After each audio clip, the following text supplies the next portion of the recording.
be honest with me here, okay? Looking you right in the eye. Do you actually believe that the Steelers have a chance to win this game in Baltimore? And if you do, why? Not some general, yay team thing, but why? Actual football reasons. Good afternoon to you. Good Friday afternoon. I'm Dejan Kovacevic of DK Pittsburgh Sports, and this is the new Double Shot Show. It comes your way every weekday afternoon. Steelers versus Ravens is an 8 p.m. kickoff at M&T Bank Stadium tomorrow night. This view, this general acceptance that the Steelers I don't want to say don't have a prayer, but we're talking about being 10-point dogs. We're talking about almost everybody everywhere picking against the Steelers. And we're talking about, if we're being candid here, even the community that's the most passionate about this team just saying, whatever.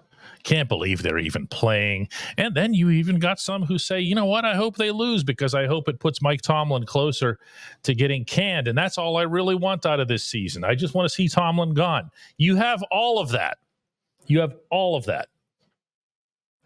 And what you don't really have, I think, within this picture is looking at the Steelers as they were just about a month ago, when they were actually a pretty good football team that was on the climb. Don't give me the schedule stuff, okay? I'm not into saying that they went 10-3, but they stunk, or that all of the teams that they faced stunk. Because I do see that they beat the Chargers, who have one of the NFL's best defenses. I do see that they beat, guess who? The Ravens at one point. And I saw some impressive victories, and I saw some impressive performances. I saw some moxie. I saw some cultural buildup. I saw camaraderie. I saw real stuff that now seemingly gets undone because of 4 games. You know what else I see, though? I see a lack of belief and a lack of faith, not necessarily in the players. Here's the deal. I could come up with a list that runs from ceiling to floor, and our ceilings in here, by the way, are, I think they're 14 or 15 feet, something like that, right? 14, 15 feet ceilings? Yeah. Very tall. Yeah, they're very tall. Long list I could come up with here, okay, of stuff that the Steelers could or should do. And I'm not a coach. I'm not an expert. I don't know a millifraction about football compared to these men who are in those offices right now scripting up what they're going to do against the Ravens. But if I can see these things, you can see these things, everybody can see these things, and they don't happen, that's the lack of belief, and that's the lack of faith. That, at least within the community, that's the disconnect. You can say, I'm going to get specific now, they're going to start the game with Jaylen Warren at running back. And you can say that they're going to just target Pat Freiermuth. They're not going to have this random tight end of the hour that they're going to be throwing to. You can say that they're going to finally put Mike Williams onto the field because it would make more sense than ever, because you'd have a second deep target against a team that has established itself as having a weak secondary. You can say all of that, but you don't think it'll happen. I don't think it'll happen. That's the disconnect here. That's the thing that will ultimately put this team down before it should have been down. They should have had themselves a more attractive matchup. They should have been the AFC North champions, but they couldn't let go of a bunch of stuff. You know how I know that? Not just my eyeballs. They talked about it this past week. Well, this is going to be one of those things we can dig into more deeply in the offseason, but they just came out and confessed, specifically Arthur Smith with that burn the boats line. This was the week that they collectively decided that what they were doing wasn't working. This was the week when this could be seen even when they were winning. That there were certain facets of this football operation that just weren't happening, that weren't getting better. And they decided not to make changes. That's a decision. That's not passivity. That's not stubbornness necessarily. It is actually stubbornness. They decided to not make changes. Why? Well, look at us. We're the Steelers. This is how we do things. Oh, yay, you. This is what this is all about. It's a lack of belief and it's a lack of faith. But it's a lack of belief and a lack of faith that these coaches will do the right thing at long last. When we come back, I'm going to be joined by Chris Halleck. At DK Pittsburgh Sports, we take pride in coverage that connects our city's fans to their favorite teams. Now, that connection's stronger than ever. Introducing our all-new state-of-the-art app. Find expert inside reporting and original podcasts. Check live box scores. Track the latest stats. Chat it up with our community of thousands of fans, all in one place. The new app from DK Pittsburgh Sports. Coverage that connects.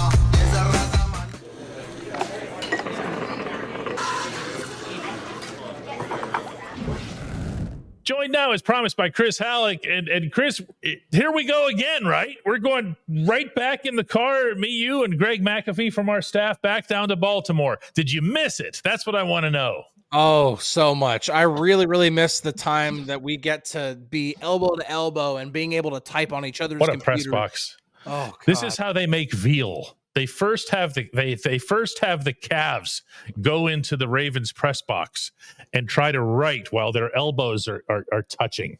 Anyway, we're not complaining. We have great jobs. We love the jobs. This matchup is seen by people who are dispassionate about it. By that I mean, of course, the gambling community. All they want out of any process is to make money.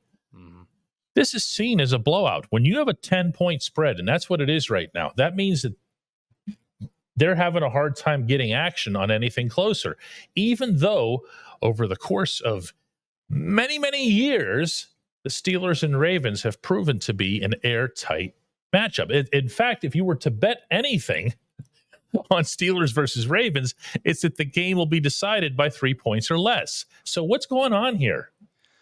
I really think that the way the Steelers have played, it's not just the fact that they've lost 4 games straight.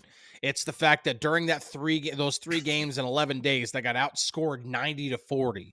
It's the fact that they went out against the Cincinnati Bengals and their terrible, terrible defense and put up a measly 17 points. Yes. I think it's those things. It's those tangible things that you can actually point to, put your finger on and say, this is why this team is trending this direction. Meanwhile, the Ravens have had their biggest weakness be fixed, and now they look like a legitimate Super Bowl contender. That, of course, being the secondary ever since John Harbaugh brought old man Dean Pease back in to fix it.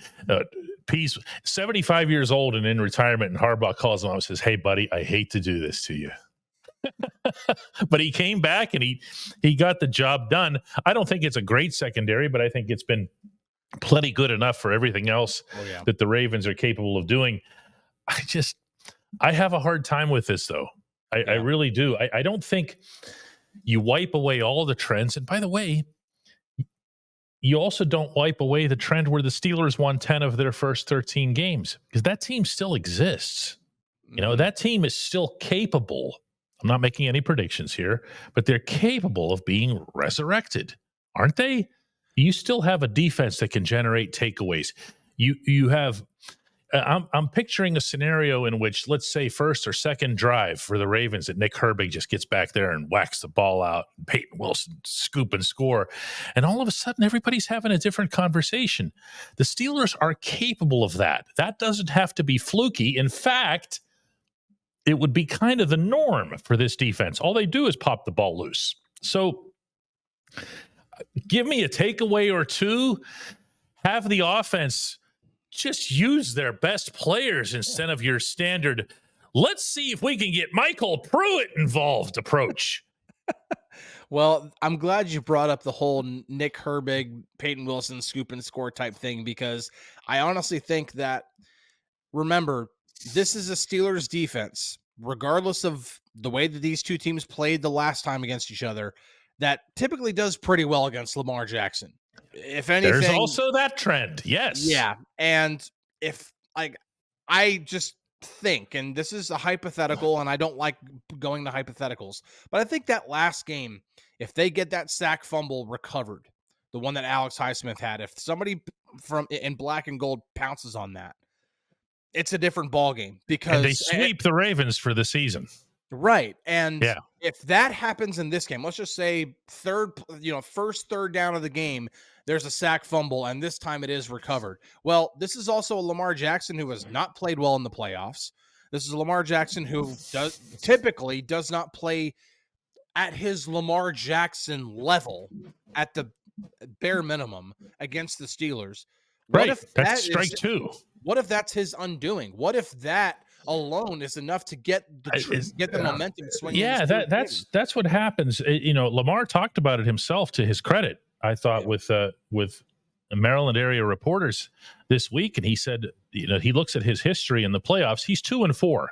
An MVP quarterback is 2-4 in the playoffs, and he understands that's one of the things, fairly or not, that marks him, that marks his career.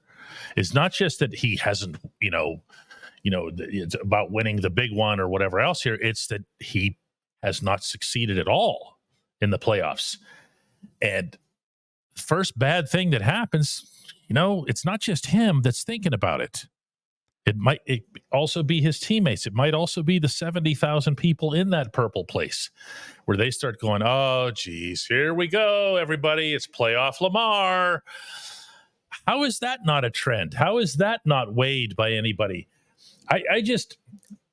I'll say it again. I'm not sitting here expecting the Steelers to win. I'm not expecting the Ravens to win. I am expecting that it'll be a close game, because it always is, and because there are reasons that it always is. Here's the thing, Chris. Yeah. We're not that far removed from the Steelers playing competitive football, highly competitive football. We're not all that far removed from the offense being on an incline whenever they were putting up all those 30-point games. And yeah, I know Jets and Giants and whatever else here, but they were still executing. They were still making the plays. Mm-hmm. They were still growing. And I feel like, from Philadelphia, which was an okay game for them, and, they just got, I believe you've worded it, outclassed, which is correct. Yeah. The Eagles are just a flat out better team. Mm-hmm. And then just things kind of started doing this a little bit, and then came the debacle against the Bengals, in which they were just grossly outcoached. Yeah. But I have a hard time fathoming that they can't just get back on the horse. The guys are still here. The same players are still here. No, I definitely agree. I don't think that this is, if I'm a betting man, and I'm not a betting man, but if I'm a betting man, I'm definitely betting the Steelers in this one. Like, to you mean because of the spread, or right? Just yeah, straight up. Okay.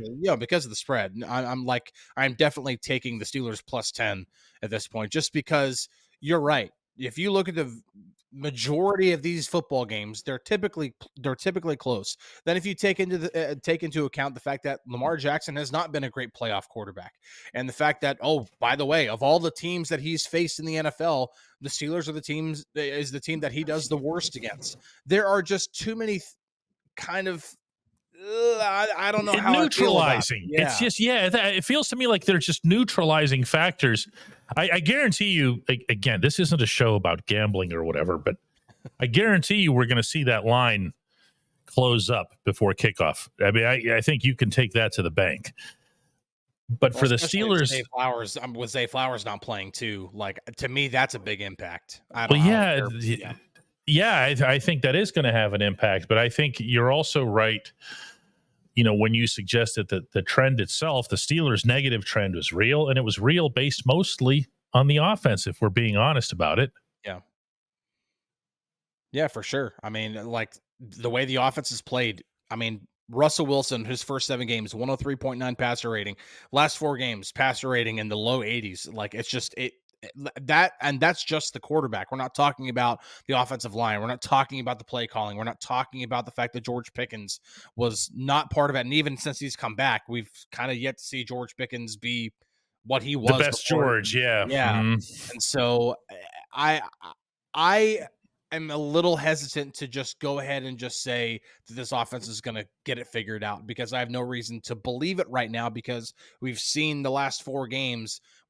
They've talked about doing some things different, and they've done nothing different. Now, Arthur Smith, again, talked about it this week. He's like, we're going to be doing we're not going to double down and triple down on some of the things. Well, okay. Well, I almost kind of want to believe it whenever I see it. Now, if they try to throw some curveballs at the Ravens, then by all means, this could be a football game that's not only competitive to the wire, but the Steelers can even win.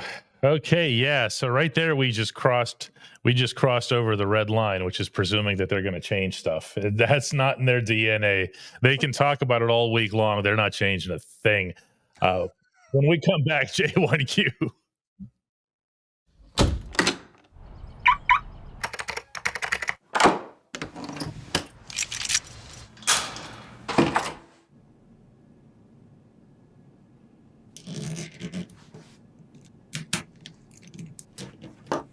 Safety is a habit. Gun safety and responsible storage are no different. Help prevent gun accidents, misuse, and theft. Keep firearms safe and secure when not in use. For safe storage options, visit projectchildsafe.org.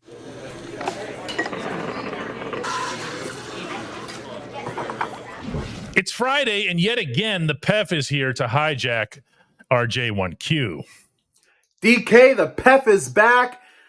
Hard to be optimistic right now. 4-game losing streak, back in the playoffs, and how the last 8 years have gone, it's just too hard to be optimistic. Whether it was Josh Allen or Blake Bleepin' Bortles, we always seem to have 30, 40 points put up on us in the playoff game.